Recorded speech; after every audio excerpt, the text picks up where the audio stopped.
اب سوچنے کی بات ہے، یہ لوگوں کو بڑا گھمنڈ ہے کہ ہمارے پاس قرآن ہے، کبھی میرے سامنے بیٹھے تو میں ان کو بتاؤں کہ یہ جو الحمد سے لے کر والناس تک سارا قرآن ہے، یہ تو سنی کے عقیدے کا بیان ہے۔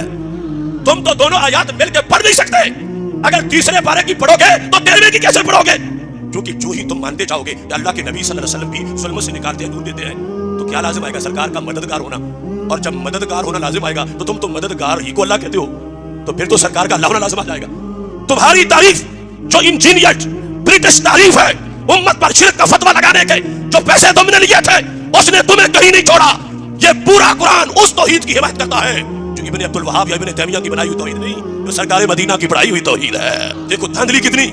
ہم نے غلو نہیں کیا کہ ہم رسول اللہ صلی اللہ علیہ وسلم کو الوہیت کے دائرے میں لے گئے اوپر، ہم نے نہیں کیا، رب کعبہ کی قسم ہم نے نہیں کیا کہ سرکار کا جو شان ہے ہم وہ الوہیت کی رینج میں لے گئے ہوں کہ یہ اللہ ہے یا معاذ اللہ کے بیٹے ہیں۔ نہیں، انہوں نے ظلم کیا۔ انجینئر 40 شرک ثابت کرنے کے لیے کہ مقام خداوندی کو کھینچ کے نیچے لانے کی، اللہ کے لا نہیں سکتے، لیکن انہوں نے جو شانیں رب بندوں کو بھی دے دیتا ہے ان شانوں کو اللہ ہونا قرار دے کر انہوں نے جھوٹا شرک ثابت کر کے امت پہ کفر کا فتویٰ لگایا۔ اس ظلم کا پردہ ہم نے عقیدہ توحید سیمینار میں چاک کیا ہے کہ یہ امت شرک نہیں ہے، یہ امت کل بھی امت توحید تھی، آج بھی امت توحید ہے، ورنہ قرآن کی آیتیں بک جاتی۔ ابھی تک تو زیر سے زبر بھی نہیں ہوئی، اس امت نے پہلا دے کے دکھایا ہے، یہ یہود و نصارہ کی طرح نہیں ہے، یہ آخری امت ہے۔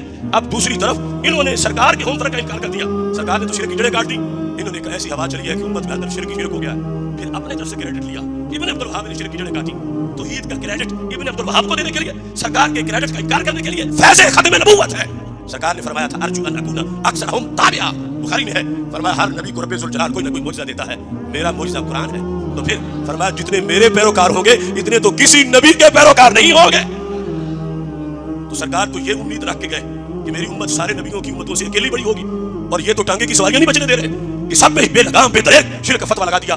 اس بنیاد پر اب دیکھو جو انہوں نے ہمارے سادہ لوگوں کو بھٹکانے کے لیے کہا، دیکھو کہ ایک چیز ہے ادھر بھی مانی جا رہی ہے ادھر بھی مانی جا رہی ہے تو شرک ہو رہا ہے، تو اسے پوچھو اگر یہ شرک ہے تو پھر تمہارے بقول قرآن شرک کا حکم دے رہا ہے؟ قرآن تو شرک کی جڑیں کاٹنے آیا ہے، لیکن کہتا کیا ہے؟ تیسرے بارے میں اللہ فرماتا ہے کہ ظلمت سے نکالتا ہوں نور دیتا ہوں، یہ اللہ کی شان ہے۔ اور 13ویں میں کہتا ہے محبوب آپ کو بھیجا اس لیے ہے کہ ظلمت سے نکالنا نور دینا ہے۔ تو ہماری تعریف کے مطابق شرک نہیں، ہماری تعریف کے مطابق قرآن نہیں ٹکرا رہا، ورنہ قرآن ہی نہیں مانا جا سکتا۔ افلا یتدبرون القرآن لو کان من عند غیر اللہ لوجدوا فیہ اختلافا کثیرا۔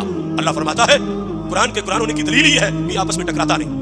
ایسا نہیں ہے کہ تیسرا پارہ اور بات کرے اور 13واں اور بات کرے، اگر جدا جدا باتیں ہو تو قرآن کلام خدا ہے نہیں۔ قرآن اس لیے اللہ کا کلام ہے کہ الحمد سے لے کر والناس تک پورا قرآن ایک بات بتاتا ہے، آپس میں ٹکراتا نہیں، اور وہ ایک بات تب ایک ہے جب کہا جائے اللہ بھی ظلمت سے نکالتا ہے نور دیتا ہے، نبی علیہ السلام بھی ظلمت سے نکالتے ہیں نور دیتے ہیں۔ شرک نہیں ہے، اللہ خود نکالتا ہے، سرکار رب کی دی ہوئی قوت سے نکالتے ہیں۔